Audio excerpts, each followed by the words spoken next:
As we move into the final episode of this series, we have two mistakes for you in this episode. These are probably some of the most common mistakes that I see all the time, especially if you're someone who's like started at zero and you're on your way to about 100,000, maybe 200,000 in revenue. These mistakes are the ones you usually make. In fact, if you're the type of person who's like really plateaued and you can't really get your business off the ground, you're probably making mistake number 4. So I'm excited to go through these. Hopefully you are too. So if you are, well, keep on listening. Hi, I'm Brandon Lucero, and you're about to experience the new way to thrive in business, entrepreneurship, and life by leaning into who you are, what you love, and standing up for what you want to create. Get ready, because this is where we go against the grain, say no to outdated society norms, and we say yes to change in order to create a happier, more fulfilled world. Welcome to the New Generation Entrepreneur Podcast.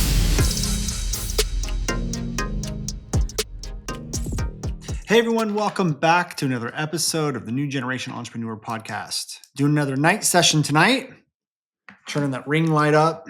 Super bright. Feel like I need sunglasses on, but lighting's got to be good. Okay, so we're going to wrap up episode or this series, and we're going to actually do mistake number 4 and 5 together in one episode. Because, drum roll please, we have a brand new 3-day training coming in March. It's all about this new concept that we've been working on called conversion messaging. And basically what conversion messaging is it's messaging and communication designed for conversions, but there's conversions everywhere. There's conversions on your content. We do content. Why? Because we want it to do something. We want engagement, or we want them to follow a call to action. All of that is a conversion. Your opt-in page needs a conversion. Your webinar, it needs a conversion. Your sales page needs a conversion. Your emails, right? You want people to open and click on it. That's a conversion. Everything we do in this business needs a conversion. And what we're doing is adjusting and adapting to teach how do you communicate your skills, your knowledge into content, opt-in pages, sales pages, trainings, teachings that actually drive conversions, but add value at the same time. So we're getting more engagement, we're building an audience, but we're getting the conversion we want at the exact same time. And so that's coming out in March, that 3-day training. Now, with that, we're going to be doing another podcast series leading up to the 3-day launch.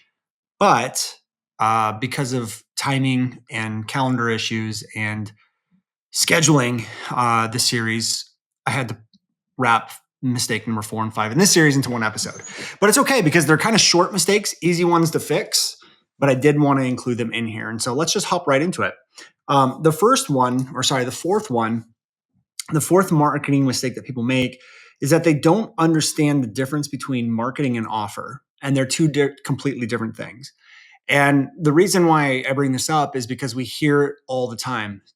Don't sell people what they need. People don't know what they need. Sell them what they want, right? But I'm reminded of the Henry Ford quote of and I'm probably going to mess it up, but if I gave people what they wanted, I would have given them faster horses. Or if I asked people what they wanted, they would have told me faster horses. So Henry Ford made something different. He made something better. He didn't listen to what people wanted, right? He paid attention to what they needed. And he created this most amazing product. But there's a difference between the product and marketing. So marketing isn't going to sit there and really dive into all the details of the car and the product and why it works and this and that and why the engine's better and why it's more powerful. No. What they're going to do, what the marketing is going to do is focus on where are people at. People are at a place where they're using horses.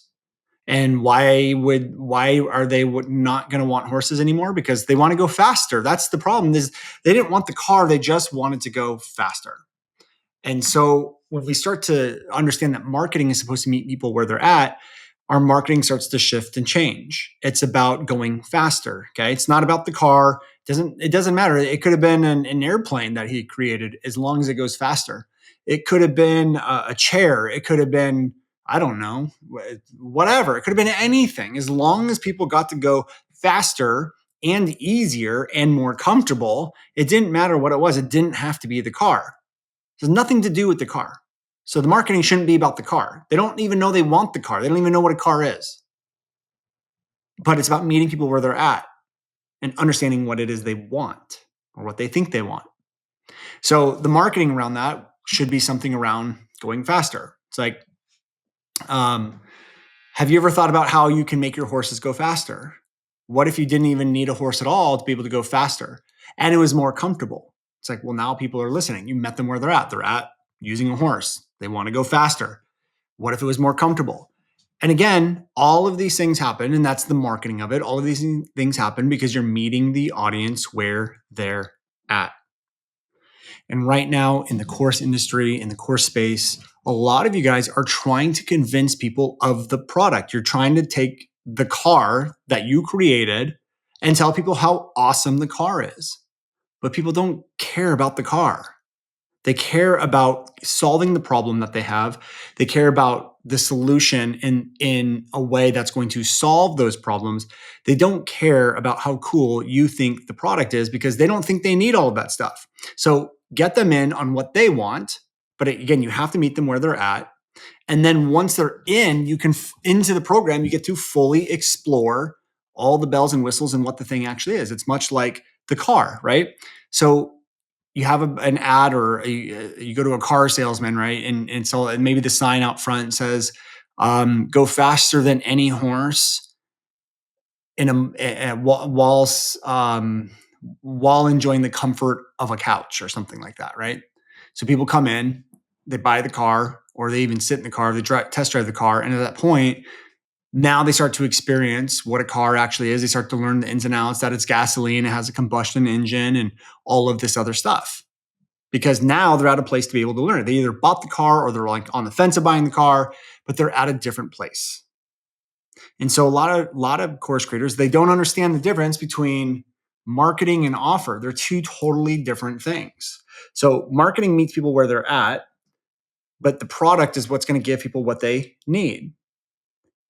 And so that's the one major or the fourth marketing mistake that people make is you have to understand where people are at. So let's talk about that. How do we start to understand where people are at?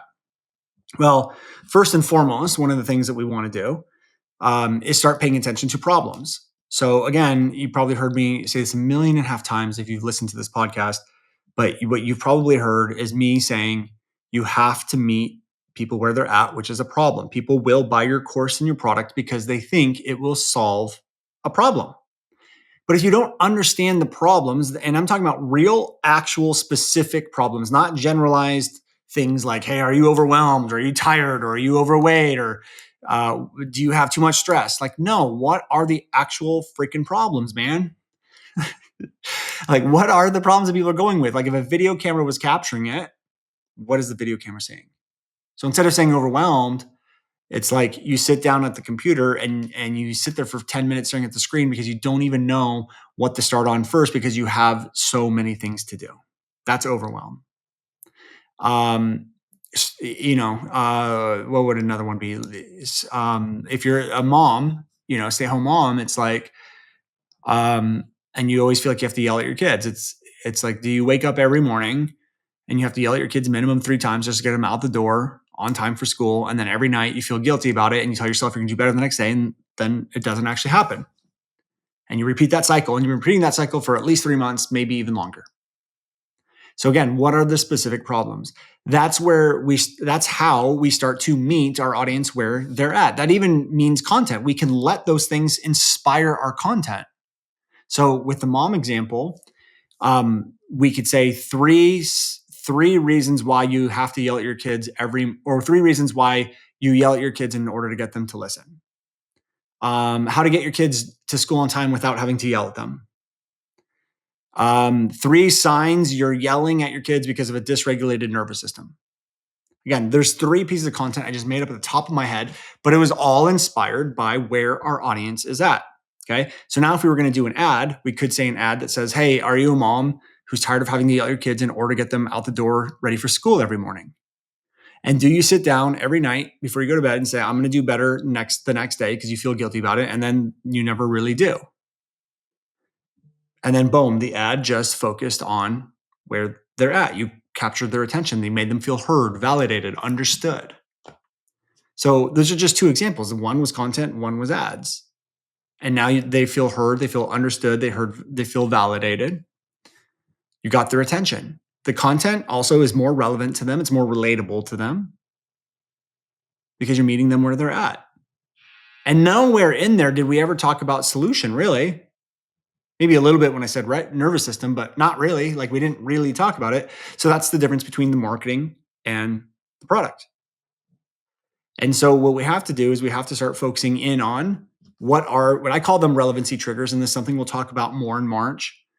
But when we understand relevancy triggers, and problems are one of them, that allows us to tap into marketing language instead of product language or offer language. So when we tap into, there we go. I don't know why I said tackle, but when we start to tap into the marketing triggers, the relevancy triggers, into the marketing speak, we start to pull in a lot more of the right people, the qualified people, the people that need what we have, because we're speaking directly to them, their situation, their problem.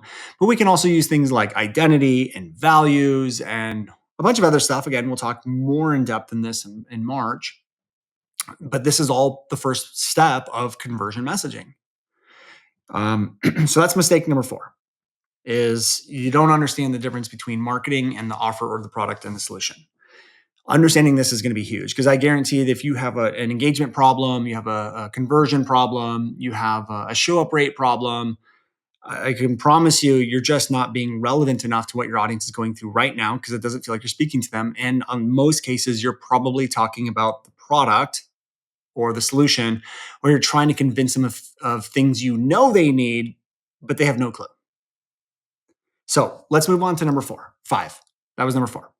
Number 5, the 5th mistake that most people make, is they think they have to choose between paid or organic. And this is very much like the evergreen and the launch episode that we did. When people think they have to choose between paid or organic. And I'll just be honest with you guys. There's only 2 ways to really make it in this business. And you're going to have to pay one way or another. And you're going to pay through time, or you're going to pay through money.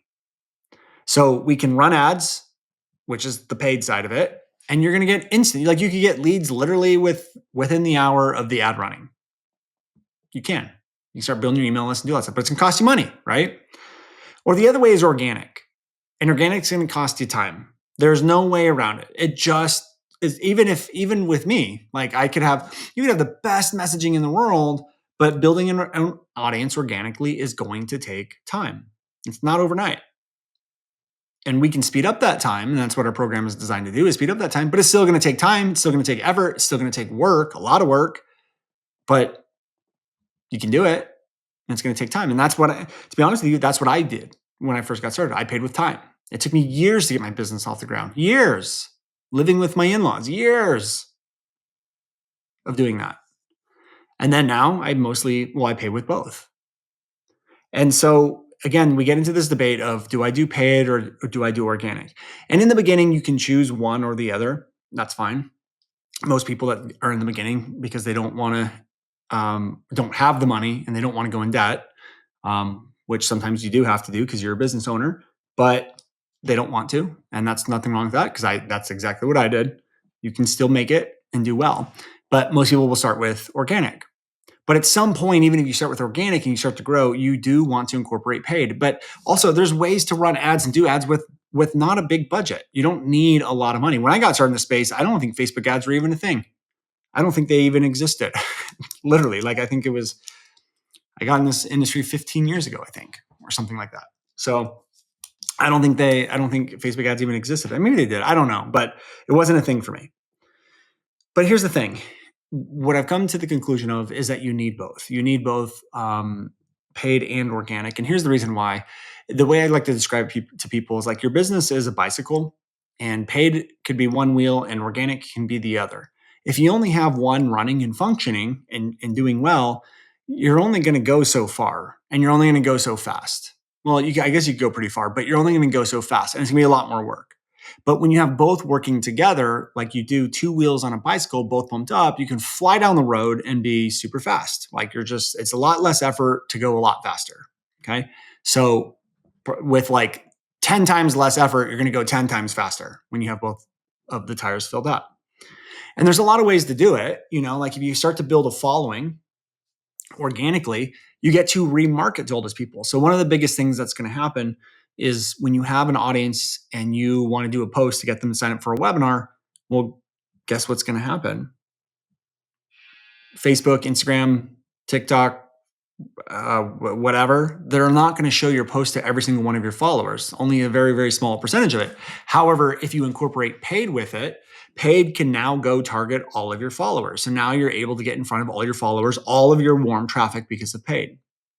Not only that, if someone comes into your funnel organically, you can use an ad to follow up with them because you may try to email them or post or do whatever, but people are busy. Sometimes they swipe on their phone to delete things really fast. They may not see the email. So what starts to happen is even when people opt in, it's like, yeah, you may organically get a post in front of them. They might see your story, but then you can also send an email, but you can also run an ad. It's another point of contact to make sure they don't escape. Also, the other thing is people need multiple touch points before they buy. People are busy. Sometimes they forget about it or they tell themselves, oh yeah, I still need to do that. And they forget to check their email. Maybe they're scrolling on Facebook and they see your ad all of a sudden. Bam, you just recaptured the sale. So the remarketing capabilities are huge with paid. But at the same time, organic allows for much better relationship building. Much warmer leads will come from your organic audience. These are the people that almost are always going to buy at some point. And with paid traffic, it's usually going to be in cold. It's going to take time. They're not going to all buy. And so what happens is the cold leads that you bring into your funnel will actually be, in most cases, be on your email list. And then they'll start watching your organic content, and your organic content becomes the tool that warms them up. So you start to see that all of these things work together. It's not a let me choose one or the other. We don't need to choose one or the other. We need to be using both. They play very, very well together, from remarketing capabilities to warming up processes to building the relationship to getting new people in, to making sure people see all the important announcements. You want as many touch points as possible. So the thing is that they play together really, really well. So mistake number 5 is that you choose, I'm just going to do paid or I'm just going to do organic, when we should actually be doing both. The other side of this too is we can test what works really well also. So we can test content, headlines, topics through organic, but then we can also test it through paid. You can do it paid very, very quickly using throughplay campaigns or engagement campaigns just to test out what's going to work really, really well. So again, they play together really well. And that, my friends, wraps up our marketing mistake series.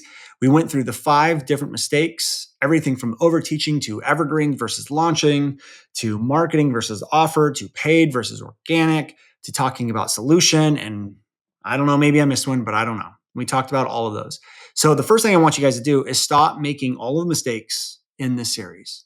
And what we're about to do over the next couple of weeks is start going through a series that's going to help you start putting things together to make more conversions and more engagement in your business.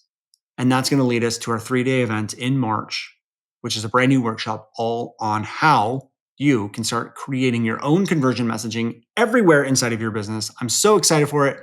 Mark your calendars, end of March. When we get the final dates, I will let you know, announce it, but mark the calendars because it's going to be huge. So thank you for listening to this episode, and I will see you guys next week. Hey guys, thank you so much for checking out another episode of the New Generation Entrepreneur Podcast. If you enjoyed this episode, go below, hit the subscribe button, and make sure you click on that bell icon and get notified every time we drop a new episode. Now, if you're looking for the show notes, we have them linked underneath this video, as well as our social media handles and some links to free training and offers that we drop from time to time to help you guys even further. So go check those out if you're interested, and thank you so much for tuning in to the New Generation Entrepreneur Podcast.